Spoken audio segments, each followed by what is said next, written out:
Welcome to the second video in this series, The Foundations of Communist Organizing. Today we'll be going over the 1848 piece by Marx and Engels, Manifesto of the Communist Party, which I've subtitled, Workers of the World, Unite. In this text, in terms of giving basis for the form of worker organization to establish the dictatorship of the proletariat will take, Marx explains the history of the bourgeois seizure of power and compares and contrasts it to the proletarian movement. He also looks into the conditions wherein revolution might occur, the basis of proletarian class consciousness, and the emergent need for transcending economic struggle.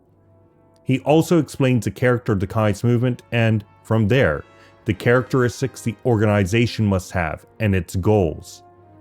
As the bourgeoisie's material basis for their class's existence developed and solidified, they moved from economic struggle to greater and greater political struggle. Through their position in the economic relations of feudal society as a rising class, they ultimately seized the state through a series of revolutions and in turn revolutionized that state, but maintained its instruments. The new state they formed, the nation state, is a dictatorship of the bourgeoisie, which acts as a committee for managing the common affairs of the various factions of the bourgeoisie. In comparison, the proletariat, despite also developing under this new mode of production, solidifying and expanding in number the more bourgeois society develops, rather than gaining an economic position, is instead ever eviscerated. We cannot, through economic might, seize the state.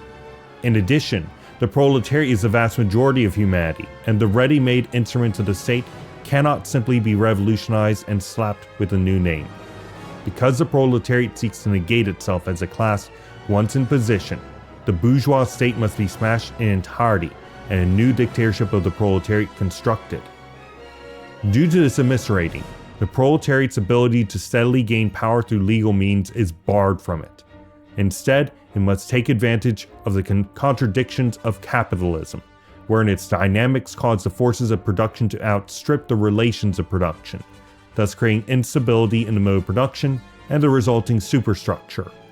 Under such conditions, a revolution in the relations of production is ripe for the rising class. In addition, due to the dynamics of capitalism, crises occur more often and more violently each time, with the tactics the bourgeoisie using to countervail them, only making it more widespread and dangerous for them.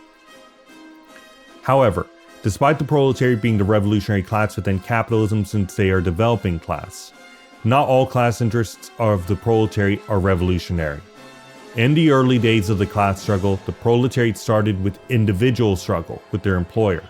This over time develops into a highly localized trade union struggle, not against the capitalist system, but against the means of production, which they see enslaving them and increasing their exploitation and alienation. Over time, this advance is in a linking of trade unions into a general economic struggle which can withhold the sale of labor power and take the worker out of the vulgarities of free competition of labor, with this resulting in common fraternity and recognition of all workers as a class, with fundamentally distinct interests on all levels than the bourgeoisie.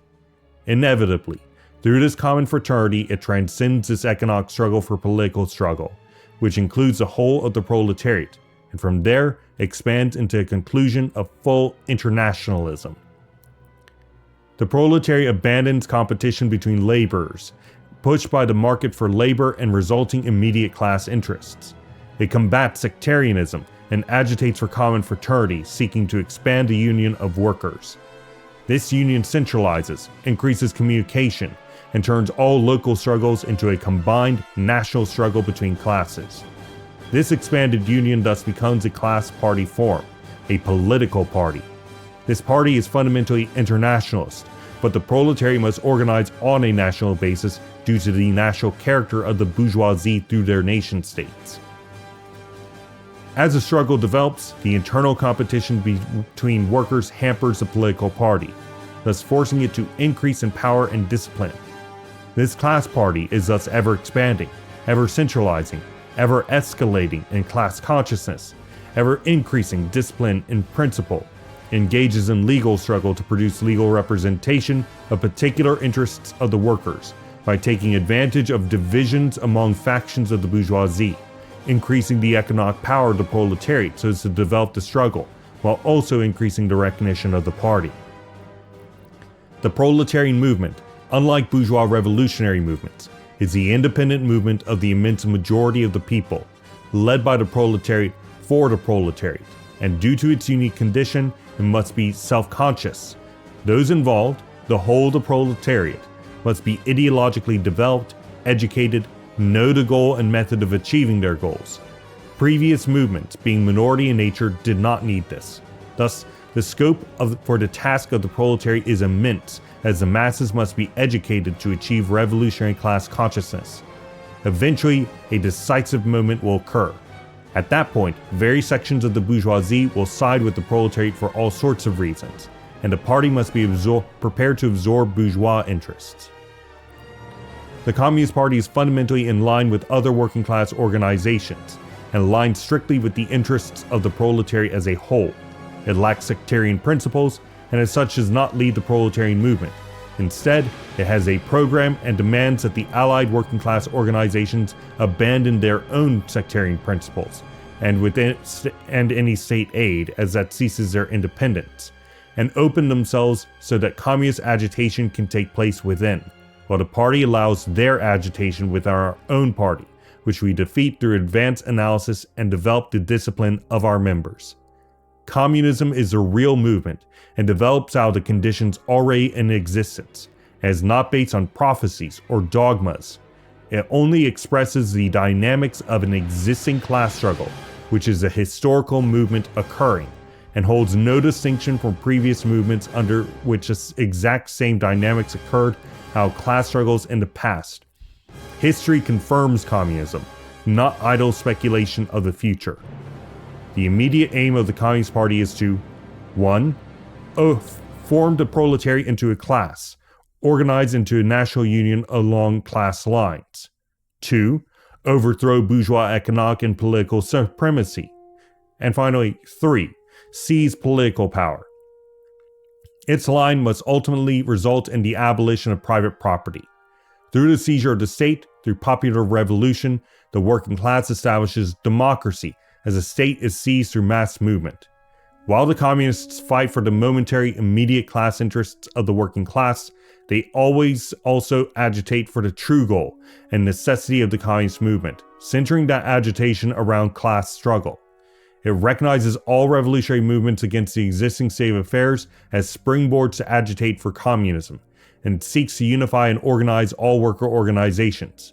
It does all this while carrying the symbols and words of our analysis openly, without fear, as the bourgeoisie in truth fear us. And that is the end of my summary of the Manifesto of the Communist Party in terms of the foundations of communist organizing. If you'd like to go over the quotations that I derived this summary from, then please feel free to go into the description below and access the shared Google Doc containing this, where you will also find a link to the United Marxist Pact Discord server. If you'd like to join that, then we would love to talk about you with any questions, concerns, or comments you might have regarding this or the foundations of communist organizing or any of the other series in this series, I suppose. Anyway, tomorrow we will be going over the 1864, 71, and 72 International Working Men's Association Provisional Rules for the International Working Men's Association.